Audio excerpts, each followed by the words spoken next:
ഒരു പവൻ സ്വർണം 1,00,000 രൂപയ്ക്ക് ഞാൻ വാങ്ങിയാൽ ഒരു അത്യാവശ്യ കാര്യത്തിന് അതേ സ്വർണം ഞാൻ വിൽക്കാൻ ചെന്നാൽ എനിക്ക് എത്ര രൂപ വരെ നഷ്ടമുണ്ടാകും? 1,00,000 രൂപയുടെ സ്വർണം നമ്മൾ ജുവലറിയിൽ നിന്ന് നമ്മൾ പർച്ചേസ് ചെയ്ത് കഴിയുമ്പോൾ നമുക്ക് കാണാൻ സാധിക്കുന്നത് അതിന്റെ പ്രൈസ് നമ്മൾ നോക്കുക.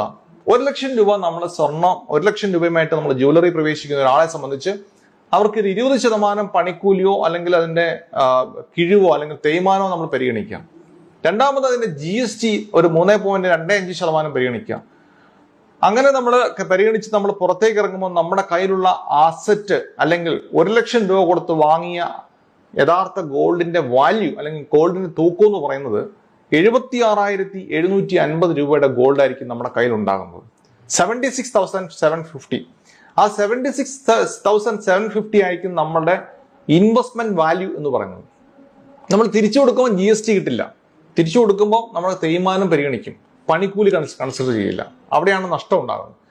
അവിടെ അങ്ങനെയാണെങ്കിൽ ഈ 76,750 രൂപ തിരിച്ച് 1,00,000 ആകാൻ ഏറ്റവും കുറഞ്ഞത് ഗോൾഡിന്റെ ശരാശരി വളർച്ച അനുസരിച്ച് 4 വർഷം എടുക്കും നമ്മൾ ഇട്ട കാശ് തിരിച്ചു കിട്ടാൻ വേണ്ടി. അപ്പം ഗോൾഡ് ഓർണമെന്റ്സ് ആയിട്ട്, ഗോൾഡ് ആഭരണം എന്നുള്ള നിലയിൽ നല്ലതാണ്.